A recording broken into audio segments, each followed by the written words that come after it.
Hey there, Libra. How you doing? This is the 2-week forecast going from the full moon in Sagittarius right the way through to the new moon in Cancer on the 25th of June. Now, this is a waning moon phase. You know, we're going from the big old full moon right the way down to that tiny little new moon. Of course, the moon doesn't change shape or size. It just appears different to us. And that has a psychological meaning. This affects us. This affects the way we do our lives. Now, speaking of lives and doing our lives, things are really hotting up for you. Jupiter, just a moment ago, seemed to have gone into your 10th house in the sign of Cancer. And this is really representing a step up for you, a really big step up for you. You know, this is part of a 12-year cycle. I don't know if you've listened to my Jupiter and Cancer forecast already, but this is seen as one of the best Jupiter placements. So I'm going to be weaving that in. I mean, there's a lot of changes that have happened. Just this year, we've had Neptune and Saturn go into Aries in your opposite sign. And now Jupiter right at the top of your chart. And then Uranus next month is going to be going into the sign of Gemini. So it's all change. There's lots and lots of change going on. So what I'm going to do in this short video is pace you through all of the different aspects and help you understand them from a Libran perspective. Now, these are designed with a whole sign Western tropical astrological model. Now, if you're used to using a Placidus chart, you might choose to listen to the particular forecast of your ascendant and the following sign. So, for instance, I've got my ascendant in the sign of Scorpio. So I listen to Scorpio and Sagittarius, because if you are a fan of Placidus charting, you'll know that most likely you have 2 different signs in your first house. And I think that really makes a difference. Now, if you're a whole sign baby and you've been learning on whole sign, then absolutely this is the one for you. Now, a lot of people watch this with their sun sign as well, and feel free to do that. So for instance, if you are a Libra ascendant, but your sun sign's in another sign, feel free to check that one out too. But anyway, enough of me. Let's start to unpack this forecast. Now, I should say that this full moon to new moon forecast, I've actually done an all sign one as well, when I've gone in with a lot more depth in terms of what's going on in each of the days. So that might also be a useful watch. But what I'm going to do with this one is I'm going to look at the full moon chart and the new moon chart and kind of show you how it is affecting you as a Libra. And yeah, make it make sense, I guess. So just before I do that, I just want to quickly say a quick shout out or a quick thank you to all the people that support this channel. It really makes a difference to me. So thank you so much. So look, there's your full moon in Sagittarius chart from a Libra perspective. This is your first, your second, third, fourth, all of the houses all the way around to the 12th house.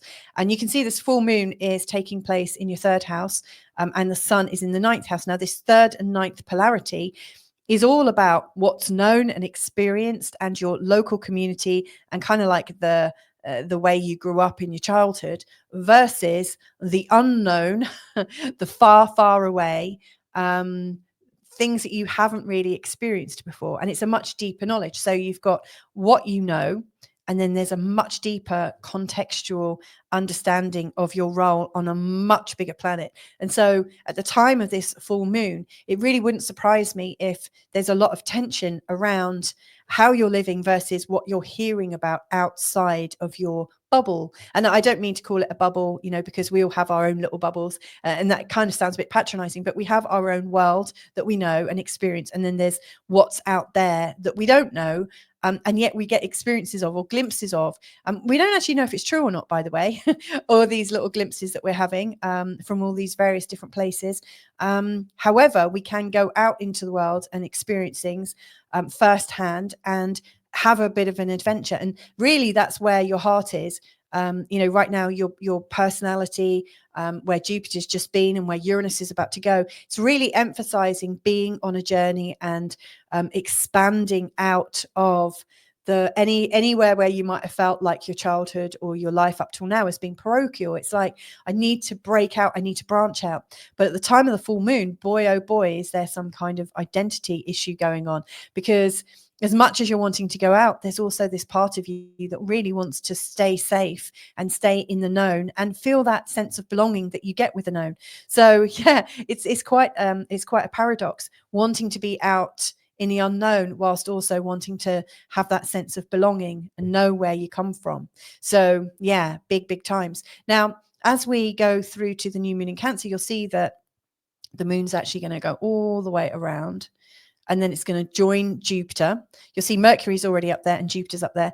The sun's coming in, the moon's coming in. And so let's just go to that chart. You'll see, there we go. There's the sun, the moon and Jupiter, and also Mercury. So they're all in this 10th house part of your chart. Now, the 10th house is about where you're rising to. So you might realize in past cycles of this Jupiter in Cancer that you've risen up, something has happened that has helped you feel like you've raised your game, raised your status, maybe got a new job, got a promotion, met a partner that lifted you up. All of these life happenings, they kind of help you sort of come into a new role. Also, parental stuff can come in with this. So you might become a parent during this time. This is about us expanding and becoming more than we were before. So this is an incredible new moon that you're moving towards, because the new moon is always showing you where you're planting a new seed for a new start. And it might not manifest straight away, but you get this real strong feeling of, oh, this is definitely where I'm going. And of course, Jupiter is also there, absolutely kind of doing his thing. Now, he's not that strong, but he's still there. He's known as being under the beams in this position at the time of the new moon. He's very, very close to the sun, and the sun tends to kind of drown everything out a little bit.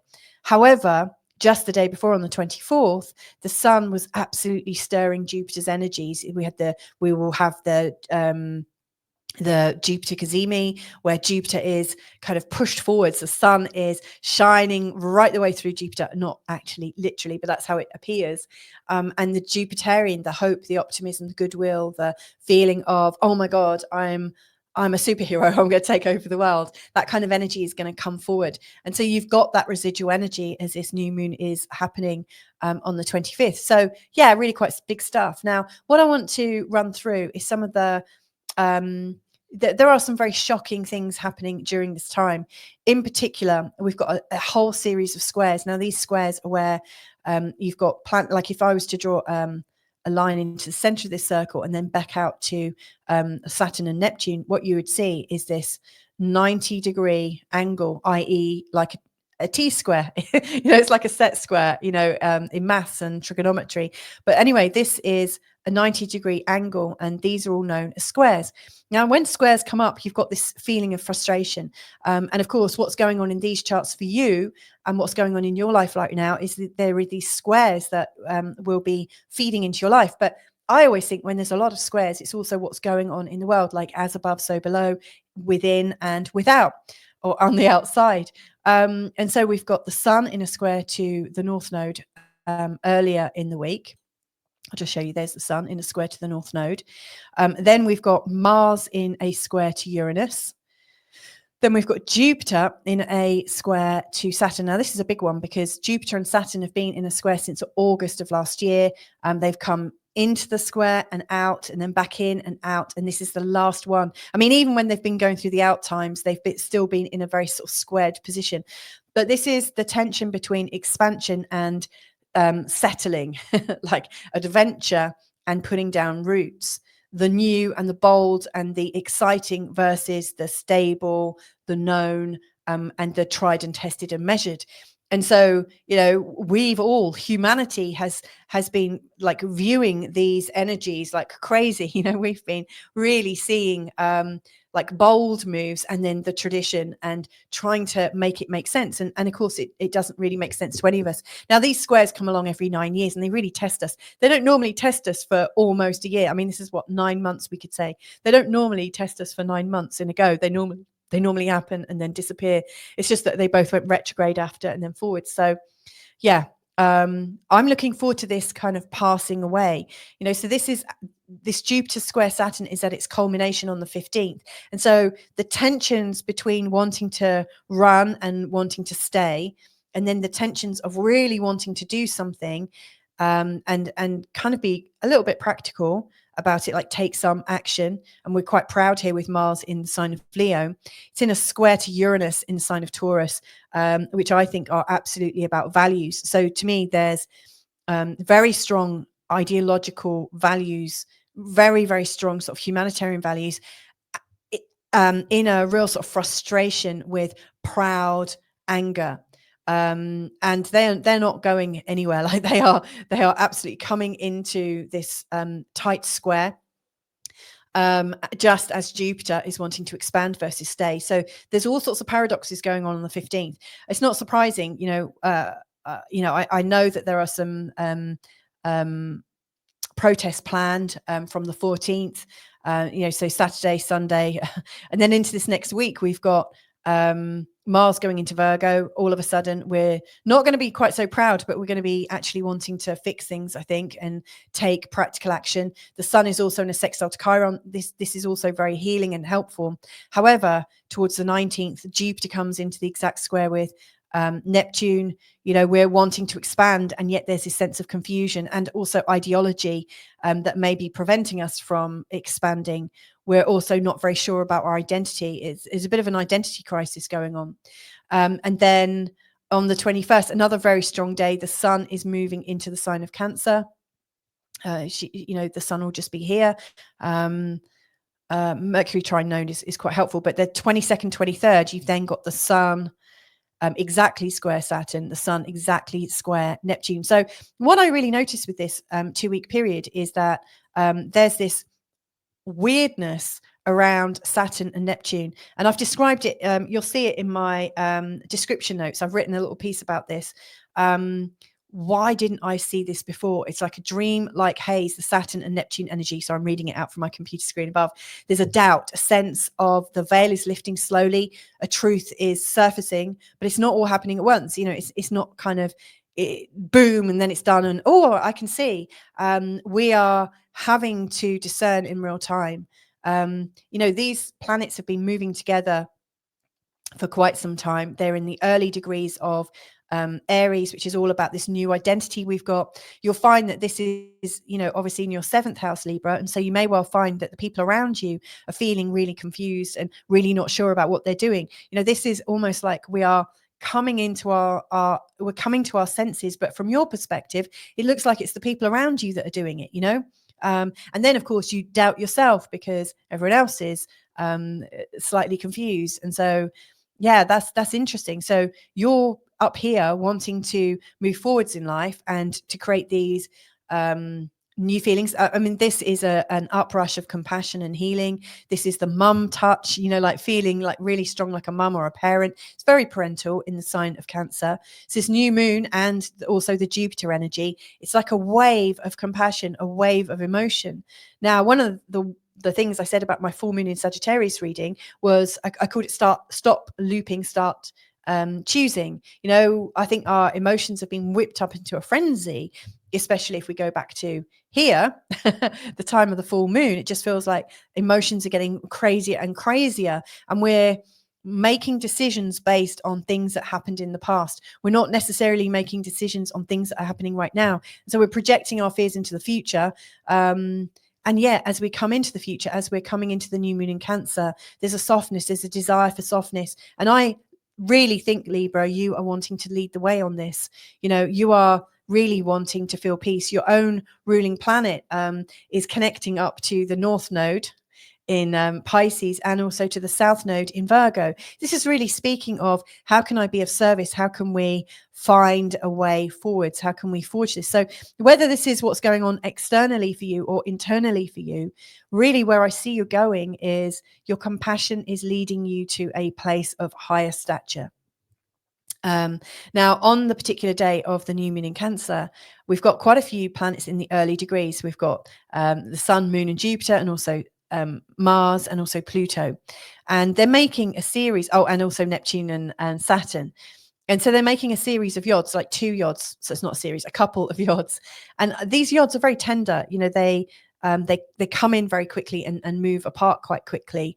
Usually, they are coming in because they're so exact and precise. You can't just have any old Yod, like the planets have to be really aligned for this to happen. And so we've got these 2 Yods suggesting different choices. One of them is this Mars in Virgo, like how can we take action? How can we take practical action that can be of service? How can we take practical action that can be of service and heal the unconscious wounding? Is like one of those questions, I think, from your perspective. And then the other one is this sort of like creative ideology.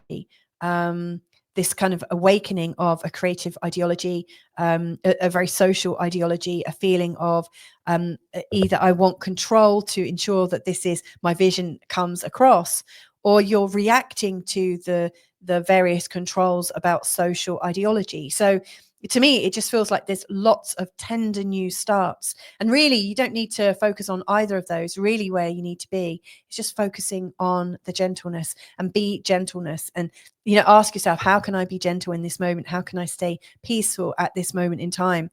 And then I think the new moon will start to show you all the different ways that you can do just that. So I hope that was helpful for you to understand some of the energies coming at you as a Libran.